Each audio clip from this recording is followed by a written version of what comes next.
Well, it's hard to believe Halloween is around the corner, especially with these warmer temperatures Kaylee's been forecasting for next week. Yeah, so if you haven't decided on a costume yet, you're just about out of time. But never fear, as promised, in this week's Flashback Friday, we've got some great costume ideas from Toledo 11's Melissa Veitch. Whoever said Halloween was just for kids obviously hasn't shopped for a costume lately. Sure, there's the standard line of demons and dragons for those under 4 feet tall, but there's also a potpourri of characters that bring the animal or monster, as the case may be, out in adults. And if you think kids are the only ones influenced by Saturday morning cartoons, think again. Guess who tops the list of trick-or-treaters?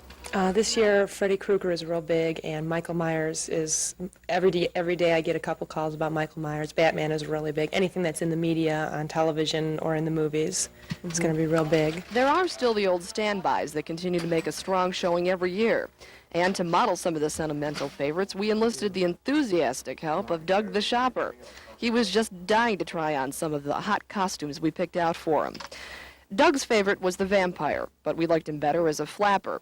He compromised on Elvis, all big sellers this year. And just remember, California raisins are in, Rudolph is definitely out.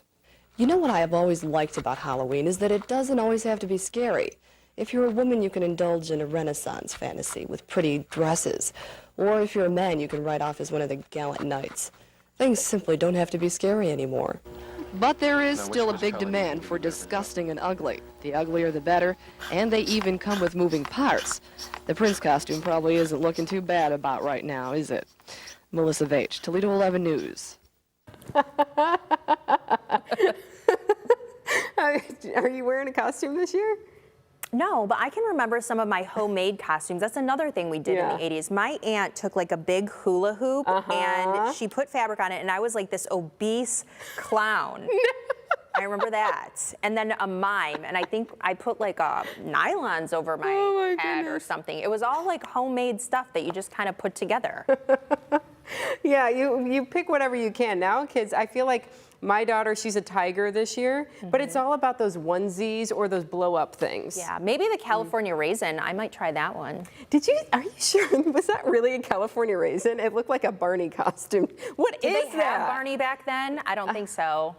That's a California raisin. I heard it through the grapevine.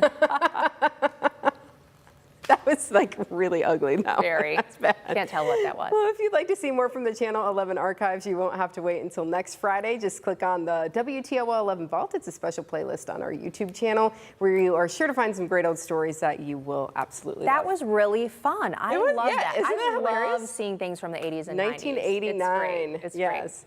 New in the Vault this week, before you head up to the Glass Bowl tomorrow afternoon for the Battle of I-75, be sure to check out Janice Lane's report on the BG-UT rivalry game all the way back from 1988. Yeah, because it's been going on for almost 90 years. And Stu Nicholson gives us a preview of an historic auction held at the Henry Ford Museum back in '85. Those stories and a whole lot more are all available to watch right now in the WTOL 11 Vault, so be sure to check it out.